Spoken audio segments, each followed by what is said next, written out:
آج کی ویڈیو میں ہم قارون اور اس کے انجام اور اس کے خزانوں کے بارے میں جانیں گے۔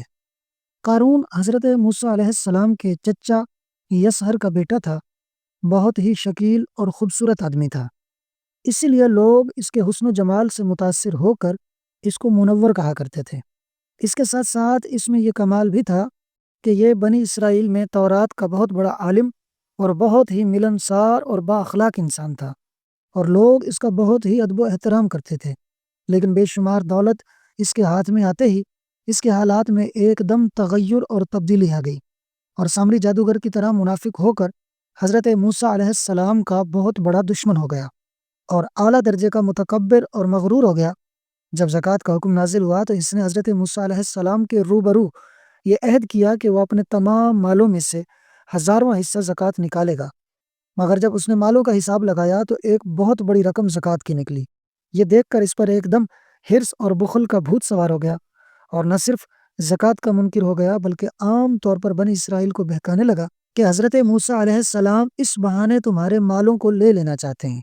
یہاں تک کہ حضرت موسیٰ علیہ السلام سے لوگوں کو دور کرنے کے لیے اس خبیث نے یہ گندی اور گھناؤنی چال چلی کہ ایک عورت کو بہت زیادہ مال و دولت دے کر راضی کر لیا کہ وہ آپ پر بدکاری کا الزام لگائے۔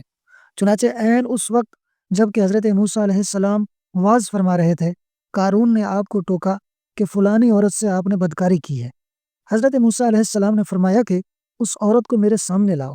چنانچہ وہ عورت بلائی گئی تو حضرت موسیٰ علیہ السلام نے فرمایا کہ اے عورت، اس اللہ کی قسم جس نے بنی اسرائیل کے لیے دریا کو پھاڑ دیا اور عافیت و سلامتی کے ساتھ دریا پار کرا کے فرعون سے نجات دی، سچ سچ بتاؤ کہ واقعہ کیا ہے۔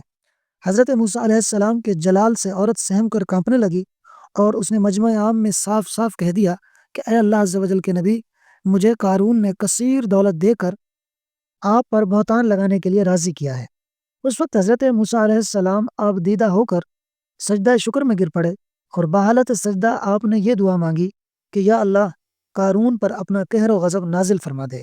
پھر آپ نے مجمع سے فرمایا کہ جو قارون کا ساتھی ہو وہ قارون کے ساتھ ٹھہرا رہے، اور جو میرا ساتھی ہو وہ قارون سے جدا ہو جائے۔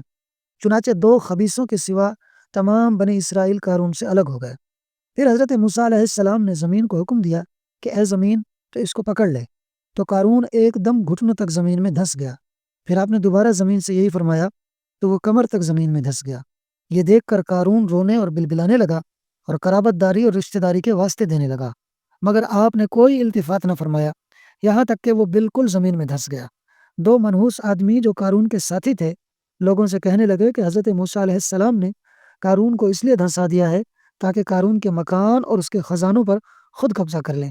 تو آپ نے اللہ تعالیٰ سے دعا مانگی کہ قارون کا مکان اور خزانہ بھی زمین میں دھنس جائے۔ چنانچہ قارون کا مکان جو سونے کا تھا اور اس کا سارا خزانہ سبھی زمین میں دھنس گیا۔ قارون کا خزانہ کتنا تھا، اس کو قرآن کی زبان سے سنیے۔ اللہ تعالیٰ کا ارشاد ہے کہ ہم نے قارون کو اتنے خزانے دیے تھے کہ ان خزانوں کی کنجیاں ایک مضبوط اور طاقتور جماعت بڑی مشکل سے اٹھاتی تھی۔ چنانچہ قرآن مجید میں ہے، بے شک قارون موسیٰ کی قوم سے تھا، پھر اس نے ان پر زیادتی کی اور ہم نے اس کو اتنے خزانے دیے جن کی کنجیاں ایک زور آور جماعت پر بھاری تھی۔ حضرت موسیٰ علیہ السلام نے قارون کو جو نصیحت فرمائی وہ یہ ہے کہ جس کو قرآن مجید نے بیان کیا ہے۔ اسی خیر خواہی والی نصیحت کو سن کر قارون حضرت موسیٰ علیہ السلام کا دشمن ہو گیا۔ غور کیجئے کہ کتنی مخلصانہ اور کس قدر پیاری نصیحت ہے جو حضرت موسیٰ علیہ السلام کے ساتھ ساتھ ساری قوم قارون کو سناتی رہی۔ چنانچہ قرآن کریم کے اندر ہے، جب اس سے اس کی قوم نے کہا اترا نہیں، بے شک اللہ اترانے والوں کو دوست نہیں رکھتا، اور جو مال تجھے اللہ نے دیا ہے اس سے آخرت کا گھر طلب کر، اور دنیا میں اپنا حصہ نہ بھول، اور احسان کر جیسا اللہ نے تجھ پر احسان کیا، اور زمین میں فساد نہ چاہ۔ قارون نے اپنے مال کے گھمنڈ میں اس مخلصانہ نصیحت کو ٹھکرا دیا اور خوب بن سنور کر تکبر اور غرور سے اتراتا ہوا قوم کے سامنے آیا اور حضرت موسیٰ علیہ السلام کی بدگوئی اور ایذا رسانی کرنے لگا۔ اس کا نتیجہ کیا ہوا، اس کو قرآن کی زبان سے سنیے اور خدا کی اس قاہرانہ گرفت پر خوف الہی سے تھراتے رہیے۔ اللہ اکبر۔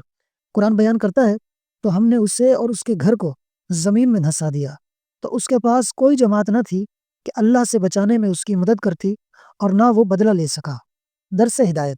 یہ عبرتناک واقعہ ہمیں یہ درس ہدایت دیتا ہے کہ اگر اللہ تعالیٰ مال و دولت عطا فرمائے تو اس فرض کو لازم جانے کہ اپنے اموال کی زکوٰۃ ادا کرتا رہے، اور ہرگز ہرگز اپنے مال و دولت پر غرور اور گھمنڈ کر کے نہ اترائے، کیونکہ اللہ تعالیٰ ہی دولت دیتا ہے، اور جب وہ چاہتا ہے پل بھر میں دولت چھین بھی لیتا ہے۔ ہر وقت اس کا دھیان رکھتے ہوئے تواضع اور انکساری کی عادت رکھیں، اور ہرگز ہرگز کبھی انبیاء و اولیاء و صالحین کی ایذا رسانی و بدگوئی نہ کرے، کہ ان مقبولان بارگاہ الہی کی دعا اور بد دعا سے وہ ہو جایا کرتا ہے جس کا لوگ تصور اور خیال بھی نہیں کر سکتے۔ واللہ تعالی عالم۔ مدینہ کے سلطان رحمت عالمیان صلی اللہ علیہ وآلہ وسلم کا فرمان پر نور ہے، جنتی جنت میں علماء کرام کے محتاج ہوں گے، اس لیے کہ وہ ہر جمعے کو اللہ عز و جل کے دیدار سے مشرف ہوں گے۔ اللہ تعالیٰ فرمائے گا مجھ سے مانگو جو چاہو۔ وہ جنتی علماء کرام کی طرف متوجہ ہوں گے کہ اپنے رب سے کیا مانگیں، تو وہ علماء فرمائیں گے یہ مانگو وہ مانگو۔ جیسے وہ لوگ دنیا میں علماء کے محتاج تھے، جنت میں بھی ان کے محتاج ہوں گے۔ اللہ پاک ہمیں علماء کی قدر کرنے کی توفیق عطا فرمائے اور اپنی نسلوں کو عالم بنانے والا بنائے۔ آمین بجاہ النبی الامین۔